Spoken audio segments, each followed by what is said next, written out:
My MIL wore white to my wedding, so I announced her arrest warrant during my vows. Most brides remember their wedding day for the flowers, or the vows, or maybe the way the air feels electric when the doors open and everyone stands. I remember mine for the moment my mother-in-law stepped through the chapel entrance wearing a dress so white and so glittery that even the chandelier dimmed out of respect. She didn't walk in like a guest. She entered like a rival bride crossing enemy lines. I should have expected it. The signs had been there from the beginning. The subtle digs at my hair, the questions disguised as insults, the way she always introduced me as the woman my son insists he loves. But nothing could have prepared me for the sight of her floating toward the front row in a gown that could have easily passed for a wedding dress. Long train, lace bodice, beading so bright it practically formed its own spotlight. The room went stiff. Guests shifted uncomfortably. My maid of honor whispered, "What the hell?" under her breath, loud enough that it echoed in the front pew.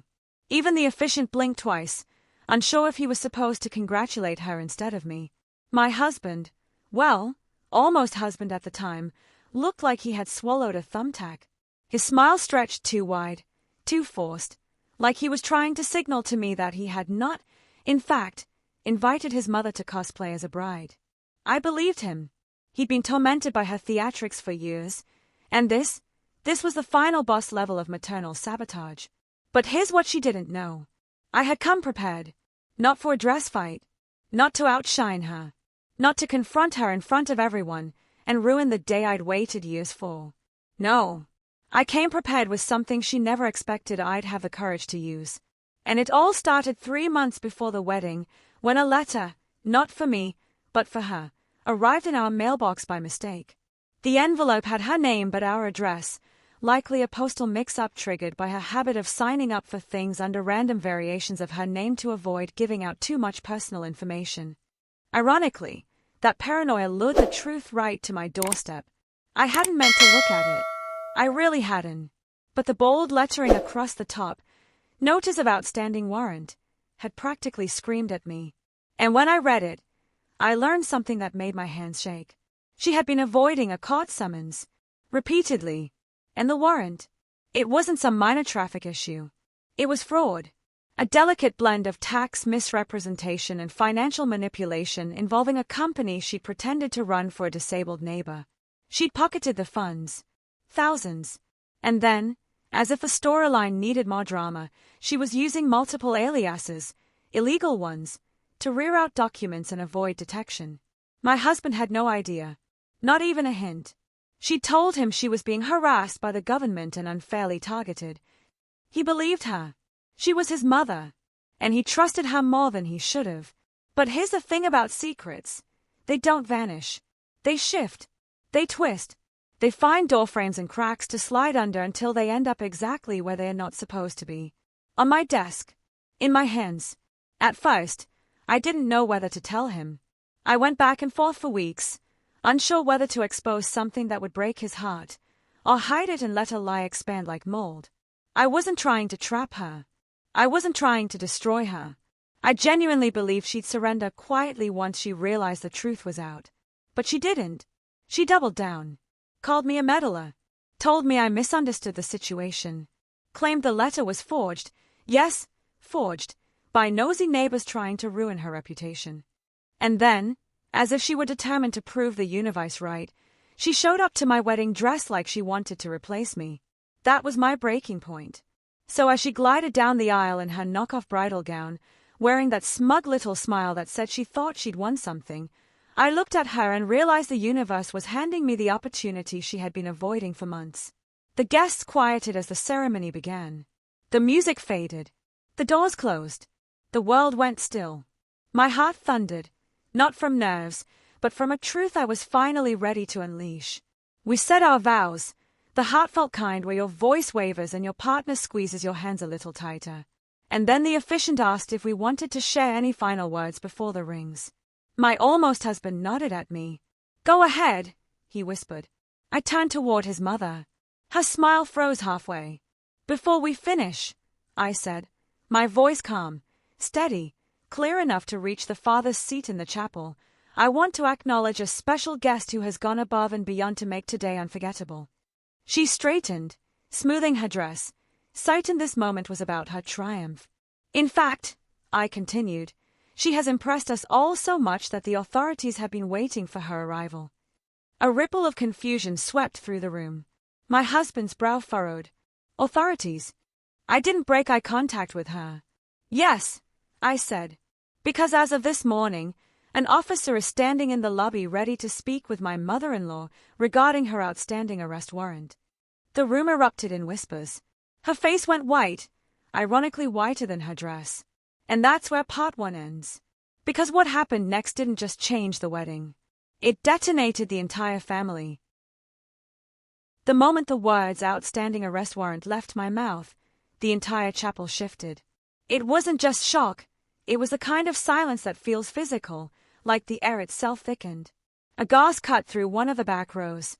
Someone dropped a program. My mother-in-law's painted smile cracked so sharply it was almost audible. She didn't blink, didn't breathe. She simply stared at me, wide-eyed, like I had suddenly transformed into something dangerous and unrecognizable.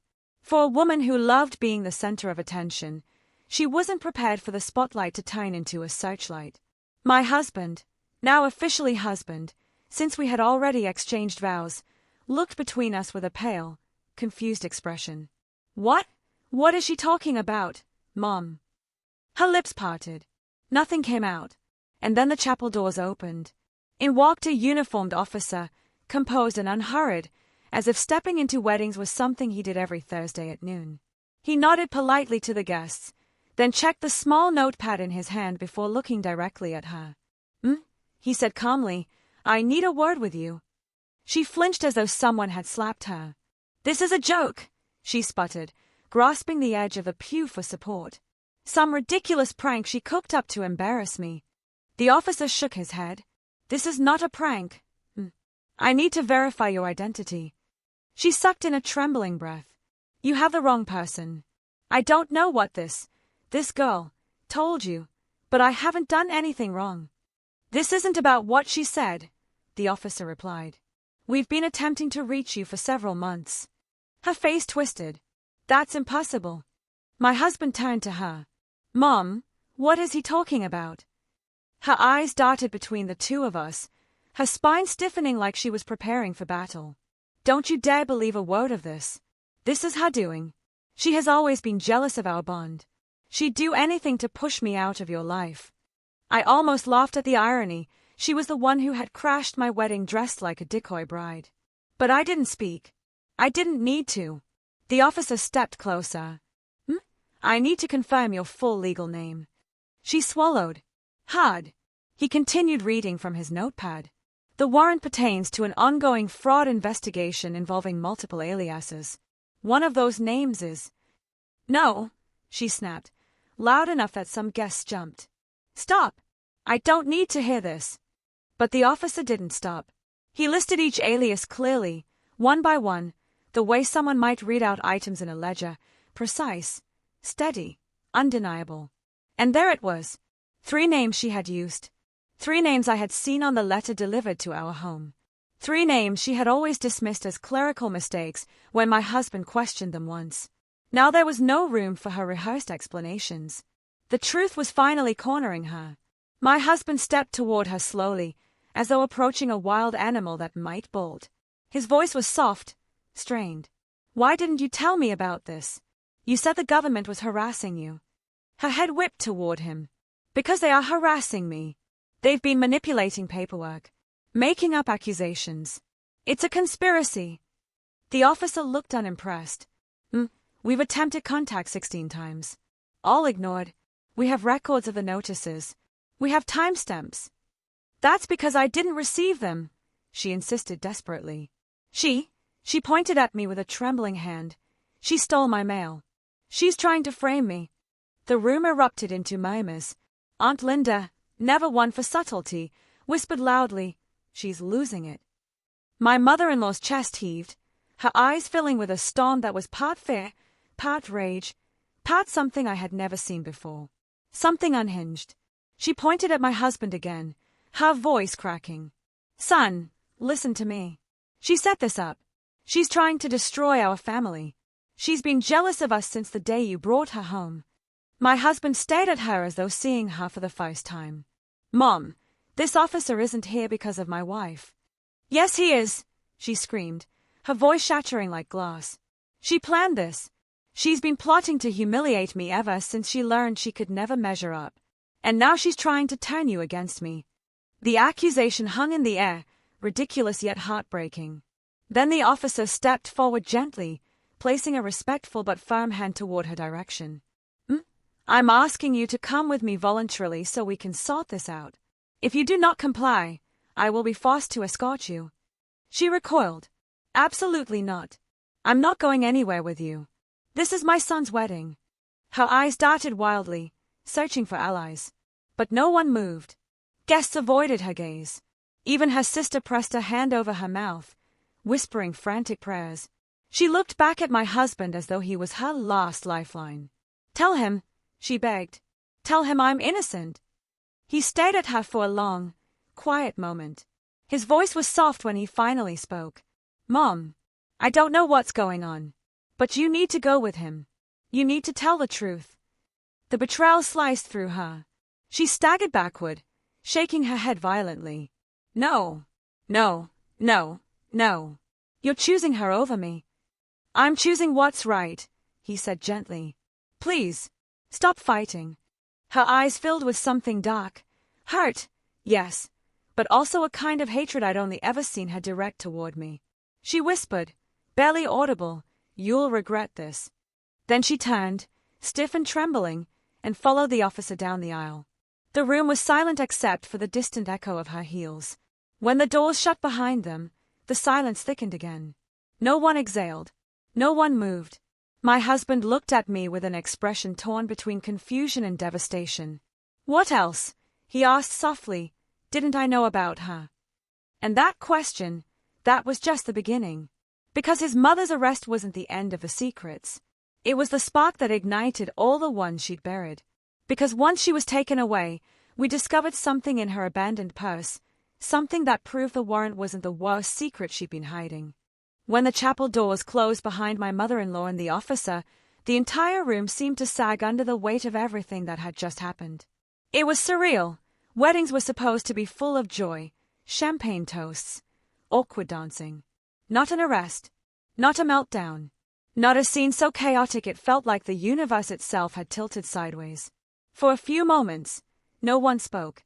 Not even the officiant, who stood frozen with his hands still clasped in front of him as though waiting for someone to tell him where the ceremony left off. My husband ran a hand through his hair, his face chalk white. He wasn't angry.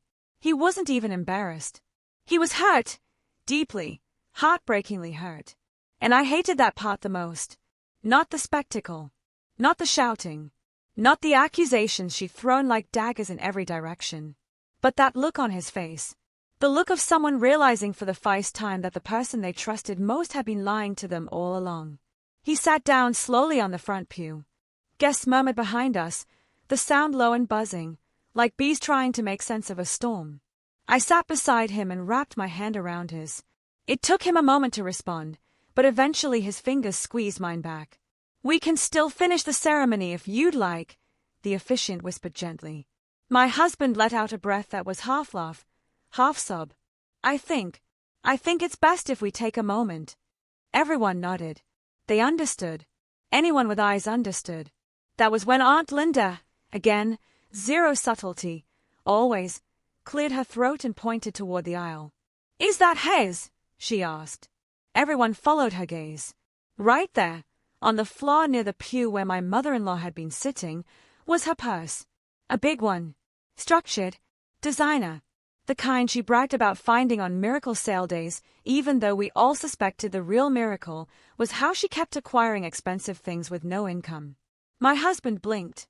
She never leaves her purse behind. Ever. It was practically an extension of her arm. She guarded it like a dragon guarding a hoard. Even at family dinners, she'd keep it within reach, as if someone might try to steal it, or as if something inside needed constant protection. I stood and walked toward it. "We should give it to the officer," I said. But when I reached down and lifted it, the weight surprised me. Heavy. Much heavier than a normal purse, unless she carried rocks around for emotional support. My maid of honor stepped up beside me. You think we should open it? I hesitated. I don't want to violate her privacy. My husband let out a humorless laugh from behind me. Privacy?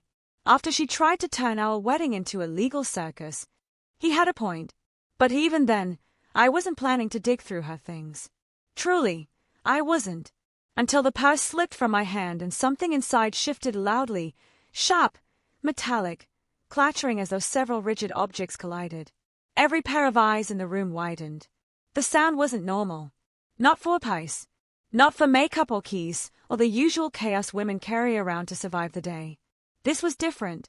Open it, my husband said quietly. So I did. The zipper slid back with a slow, tense sound, like it knew it was revealing something it wasn't supposed to. Inside was chaos, but not the kind typical of a disorganized purse. No lipstick rolling around, no gum wrappers, no receipts. Instead, there were 2 thick envelopes, a small leather-bound planner, and a set of keys attached to a tag with a number, not a name. We exchanged glances. I picked up one envelope. It was full of documents, printed forms, folded papers, and what looked like contracts. Maybe. But not from anything I recognized. The letterheads didn't match any company she had ever mentioned. Some of the names on the pages didn't match her legal name either. Each document had signatures, different handwriting every time. My stomach tightened. My husband flipped through some of the papers. These are bank statements, he whispered. Accounts I've never heard of. His voice cracked. And look at the balances. They were high. Very high. Much too high for someone who claimed she was living on savings and creative budgeting. Aunt Linda gasped. What on earth was she doing? That was the question. One with too many possible answers and not enough comforting ones. The second envelope held something worse. Copies of letters similar to the one I accidentally received months ago. Notices, warnings, legal reminders, all addressed to different variations of her name, confirming the aliases were not a misunderstanding. She had been receiving these letters and hiding them. For months, maybe years. Then my maid of honor lifted the leather-bound planner. Look at this, she said. She handed it to me. The planner was full of notes. Detailed ones. Dates. Names. Amounts.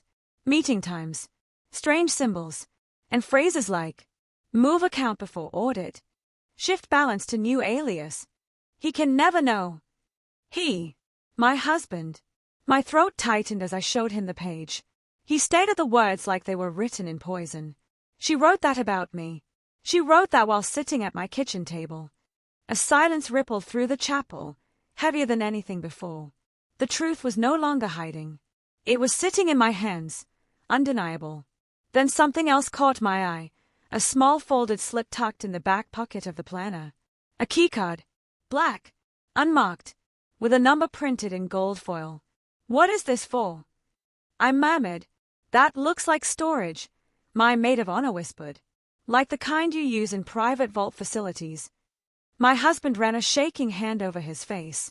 Why would she need a storage vault? No one had the answer. But we knew one thing. This wasn't just about a warrant. This wasn't just about aliases or fraud. This was a map, her map, to something much bigger. And she'd left it behind. On our wedding day. Because when we followed that keycard to the vault 2 days later, we discovered something inside that changed everything we thought we knew about her and about ourselves. 2 days after the wedding that crime scene, my husband and I stood in front of a massive steel door that looked like it belonged in a movie, not in the quiet outskirts of our town. The private vault facility was tucked behind a bland office building, unmarked, quiet, almost invisible unless you already knew it existed. The kind of place people used for storing valuables they didn't want other eyes on. Or, in her case, secrets she couldn't risk anyone discovering. The black keycard we found in her planner felt heavier than it looked. Smooth, cold, and ominous, as if it carried history in its plastic edges. My husband held it between his fingers, staring at it like it was an accusation. I don't know if I want to do this, he admitted. You don't have to open it alone, I said. He nodded, but his jaw tightened. I don't know which answer scares me more, finding nothing or finding too much. A security guard behind bulletproof glass motioned us forward. Name, please. My husband gave it. The guard typed for a solid 30 seconds before looking up, eyebrows raising a fraction, surprise quickly disguised as professionalism. Follow the blue line to Vault Room 7, he said. Swipe your card when you're ready. As we walked down the sterile hallway, every step echoed. The air smelled like metal and cold concrete, a scent I've learned to associate with things that were intentionally hidden. My husband's hand was trembling slightly, so I intertwined my fingers with his. He squeezed back. Vault Room 7 was small, windowless, and dominated by a single heavy locker, almost like a bank safe but taller and more industrial. A keypad glowed on the side. My husband hesitated. If there's something in here, he whispered, that means she's been lying for a very long time. Longer than I ever imagined. I didn't sugarcoat anything. We already know she was hiding things. This is just confirmation. He swallowed. What if it's worse than we think? He didn't have to say what he really feared. What if she wasn't who we thought she was at all? He slid the keycard through the reader. A chime sounded, low and mechanical. The lock released with a heavy click. Slowly, he pulled the door open. Inside, there were 4 shelves. 4 shelves packed with items that shouldn't have belonged to anyone who lived the way she claimed to. Nothing was in disarray. Everything was meticulously labeled, filed, sealed. She hadn't just hidden things. She had created a system, an entire underground world of evidence and artifacts she'd collected like trophies. My husband reached for the first box, labeled A1, Financial. He lifted the lid. Inside were stacks of bank statements from accounts in various names. Some matched the aliases from the planner. Others were entirely new.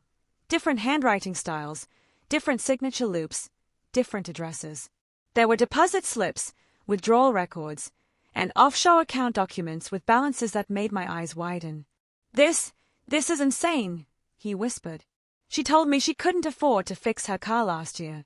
She told me she was living off savings. She wasn't living off savings, I said softly. She was living off lies. He set the box aside, hands shaking.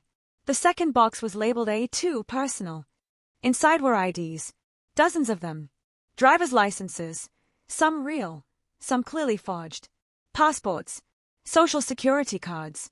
Photos that looked like they were taken in DMV booths, photo booths, even printed on home printers. Some identities belonged to variations of her own name, others to completely different identities. He picked up one ID with a face nearly unrecognizable, her hair dyed jet black, makeup heavy, expression blank. That's her, he whispered, stunned. I don't even, she doesn't look anything like. How many lives was she living? More than anyone could keep track of. And then the third box. The one that made my stomach drop before we even opened it. It was labeled simply, A3, Insurance. Inside were policies. So many policies. Life insurance, property insurance, supplemental plans, disability coverage, all taken out under different identities. Some were for herself, others were for fictional relatives. And one was for my husband. He froze, staring at the file with his name printed neatly on top. I never signed this, he whispered. I never even knew she took this out. It's in one of her aliases, I said, flipping through the pages. You weren't supposed to know. The policy amount was large, uncomfortably large. My husband stumbled back a step, breathing unsteady. She insured me without my knowledge. Why would she? He couldn't even finish the question. We both knew why someone secretly insures another person without their consent, especially when fraud is already on the table. I closed the folder quickly. We don't have the full story yet. Let's not jump to conclusions. But the truth was already circling us, heavy and cold. And then we reached the final shelf. The last box. The one that wasn't labeled at all. My husband hesitated, his hand hovering. Do we open it? Yes, I said. Whatever's inside, we need to know. He lifted the lid. Inside were photographs. Stacks of them. Photos of us. Photos of our home. Photos of me at work, walking to my car, entering stores. Photos taken from angles that made it clear they weren't meant to be noticed. Behind bushes, through windows, from across parking lots. My lungs tightened. She was following us, he whispered, voice breaking. She was tracking us. Some photos had dates written on the back. Some had notes. She leaves at 8:10. He goes to gym Saturdays. They fight after she mentions finances. Suspicious behavior. Suspicious behavior. I repeated, stunned. She was spying on us like we were criminals. My husband sank onto a chair, burying his face in his hands. Why would she do this? Why would she keep all of this? I sat beside him. Because she lived in a world where everyone was a threat. And she made herself the hero of her own paranoia. He lifted his head, eyes red. This isn't just fraud. This is obsession. We stayed at the box, at the evidence of years of surveillance, manipulation, hidden agendas. And there, at the bottom, was one final envelope, thicker than the rest. My husband picked it up with trembling fingers. Inside was a document with a title that made my heart skip. Contingency plan. Handwritten, detailed, and terrifying, not for what it said, but for who it was about. Me. Because when we read the first line of that contingency plan, we realized her intentions weren't just manipulative, they were dangerous. And she had already set part of her plan in motion. The moment my husband opened the envelope labeled contingency plan, I felt the ground shift beneath us in a way the vault's cold concrete couldn't explain, because what lay inside wasn't a simple set of notes. It was a blueprint of how my mother-in-law had been preparing to dismantle our relationship long before the wedding, written in her delicate looping handwriting that made the venom of her words feel even sharper. The first section identified me as the main obstacle, outlining strategies she intended to use if I undermined her influence, increase emotional pressure on her son, subtly discredit my decisions, create doubts about my loyalty, even plant the idea that I was trying to isolate him. The second section detailed how she would respond if I ever discovered her financial fraud, redirect blame to neighbors or tax officers, insist she was being persecuted, accuse me of being controlling or jealous. Then came the third section, which outlined her plan if things escalated further.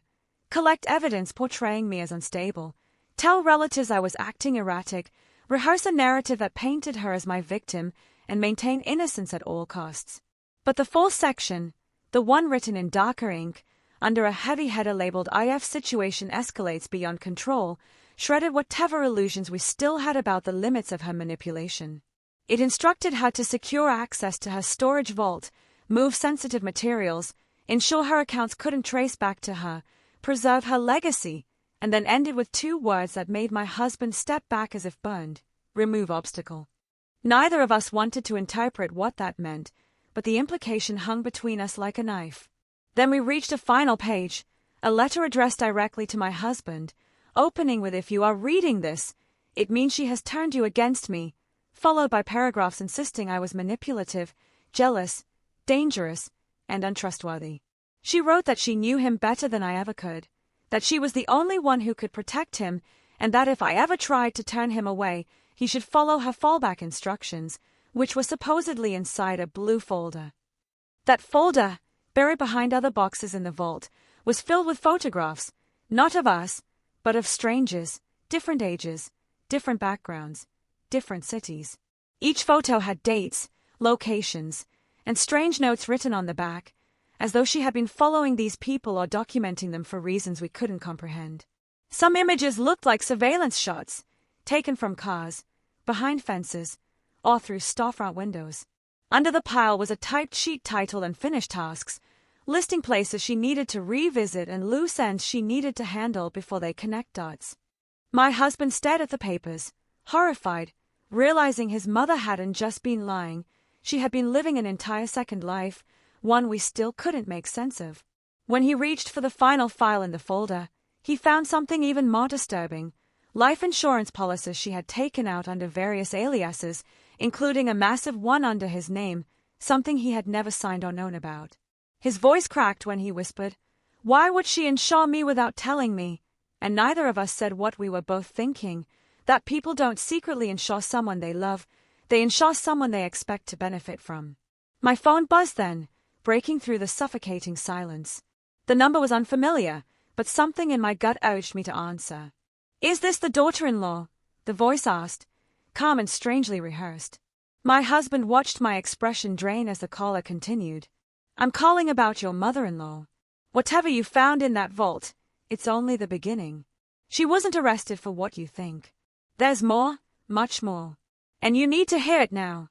For the first time since opening the vault, I realized with terrifying clarity that we weren't dealing with a simple case of fraud or a paranoid mother trying to maintain control. There were other people involved. Other layers. Other dangers. And the caller's final words made my skin crawl. The authorities aren't the only ones looking for her.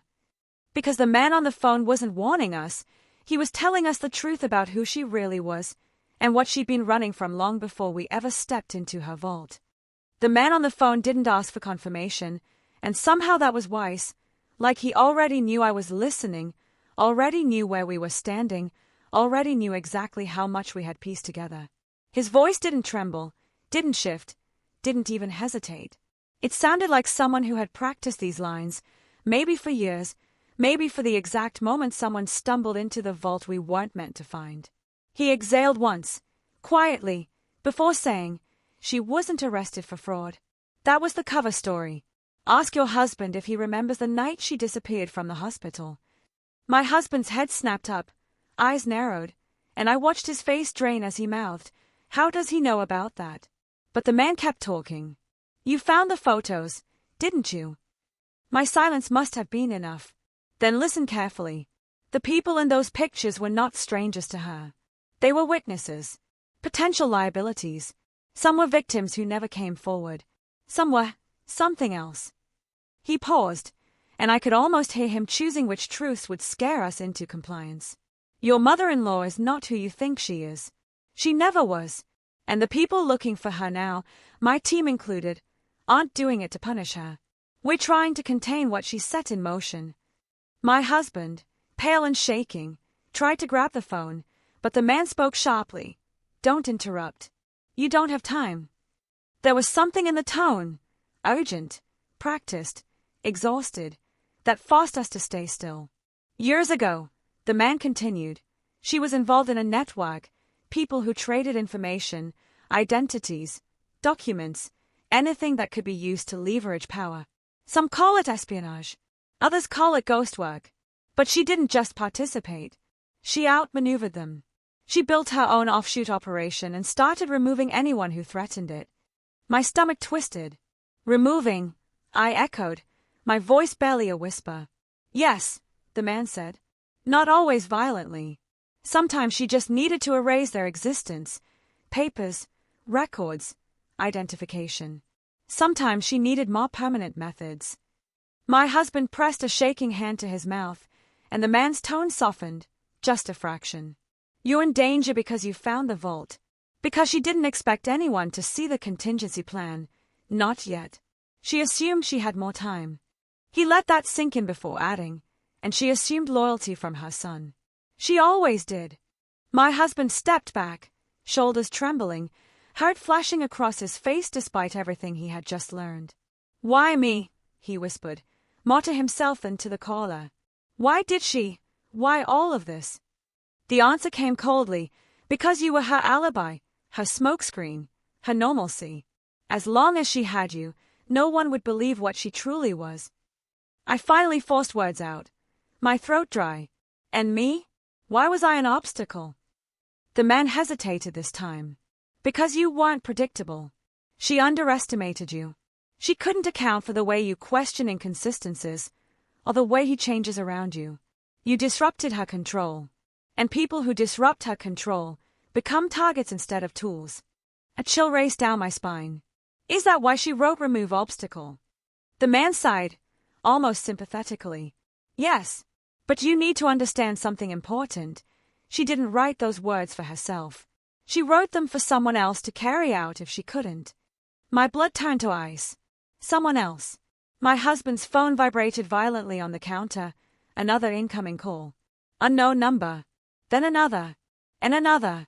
3 different numbers in under 10 seconds. The man on the phone heard it. "They know you're in the vault." My voice cracked. "Who? Who are they?" "Her associates," he said quietly. "The ones she left behind. The ones who think you took something from her." He lowered his voice. "Listen to me. You need to get out. Now.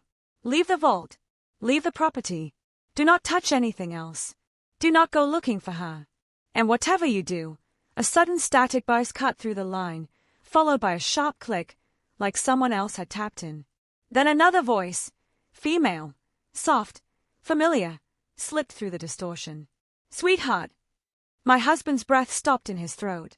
That voice, sweet, shaky, honey-laced, was unmistakable. His mother. If you're hearing this, she murmured, it means someone has been telling you lies about me. You must leave that vault immediately. You are not safe there.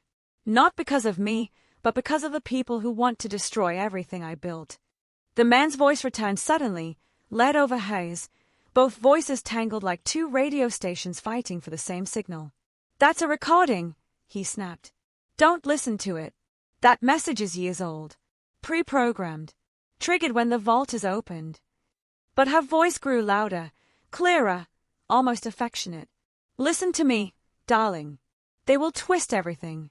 They will make you doubt me. But I need you to do exactly what I've trained you to do. Follow the fallback instructions. Destroy the folder. And leave your wife behind. She's compromised. My husband froze. I could see war erupting behind his eyes. Fear, betrayal, confusion, pulling him in opposite directions. It's not real, I whispered, stepping closer to him. It's manipulation. But her voice spoke again, soft as a caress. Mother knows best, sweetheart. The phone line went silent. Completely, impossibly silent. The man's voice didn't return. Neither did hers. We stayed at the screen as the unknown numbers reappeared again, one after another, rapid fire, like a countdown. Knock, knock, knock. The sound echoed through the vault door behind us. Someone was outside.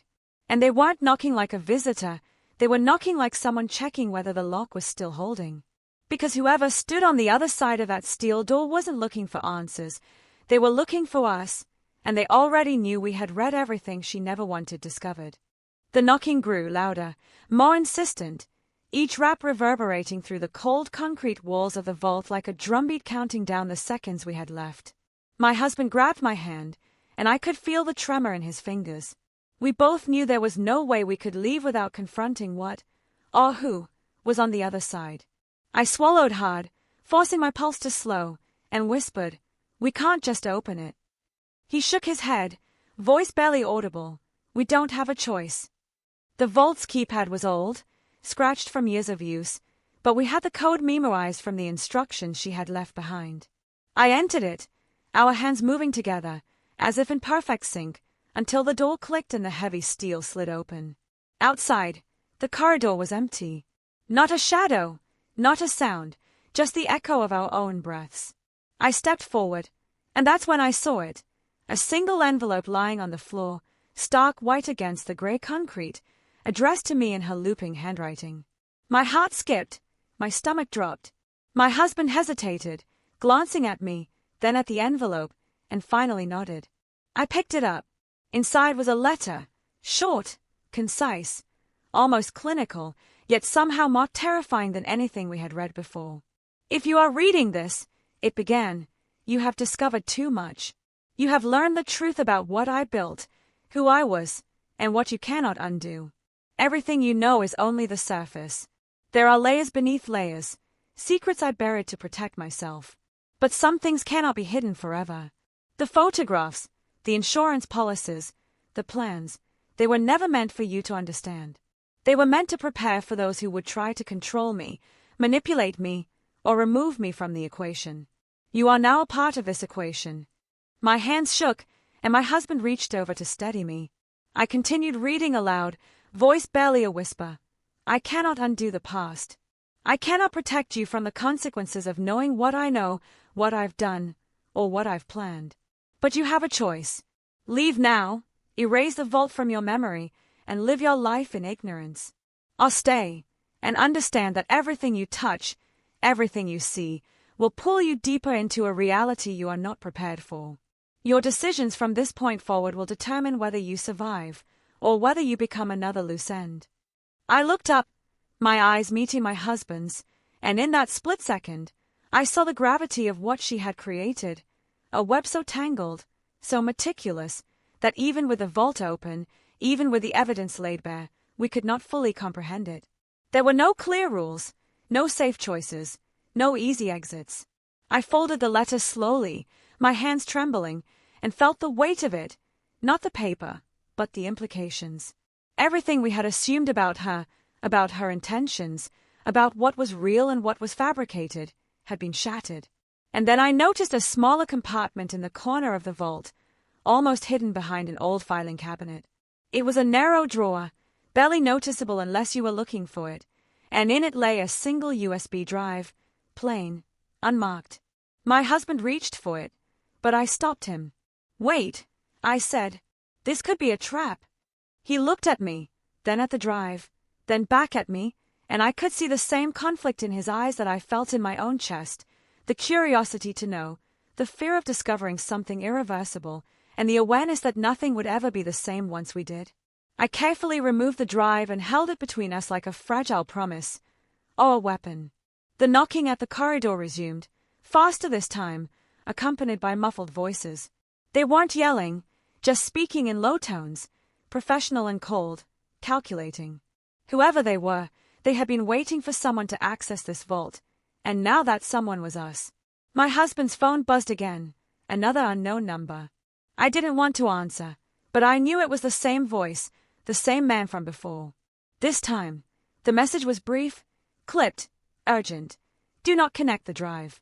Leave immediately." She left instructions for a reason. Trust nothing in the vault. Trust only each other. I looked at him, eyes wide, and he nodded slowly. Then we both heard it, the sound of footsteps echoing down the corridor, fast and deliberate, stopping just outside the vault door. A shadow flickered through the small observation window in the door. I could feel my pulse pounding in my ears. Whoever they were, they knew we were inside. And whatever she had left behind, the plans, the evidence, the drive, the contingents of folders, they wanted it back, badly. I gripped my husband's hand tighter. We had a choice: fight, flee, or surrender everything we had uncovered. But the truth was clear. We could not unsee what we had seen, could not unknowingly walk away from the life, or the danger, she had woven for us. The vault itself felt alive, oppressive, like it was holding its breath, as if it knew the consequences of our next move. My husband took a deep breath, his jaw set. "We're not leaving without knowing what's on that drive," he said. I nodded, heart hammering, realizing that her final game wasn't about us discovering the vault. It was about pulling us deeper into her world, where nothing was accidental and nothing could be trusted. Then the corridor light flickered, plunging the hallway into half-shadow, and the knocking turned into a loud, deliberate hammering. The steel door shook under the force, and I understood, with a cold, visceral certainty, that the people outside weren't negotiators, weren't law enforcement. They were her legacy, her network, her enforcers, and they would not stop until they reclaimed every piece of the puzzle she had left behind. My husband looked at me, eyes wide, voice low. "Are we ready?" I swallowed, nodded, and together we braced ourselves, knowing that once the vault was open fully, once we plugged in that drive, there would be no turning back, no returning to the life we had before, and no guarantee that either of us would survive what she had built for us to inherit. Because the final secret in that vault wasn't just about her, it was about everything she had set in motion, and now, the people she trained to protect it were coming for us.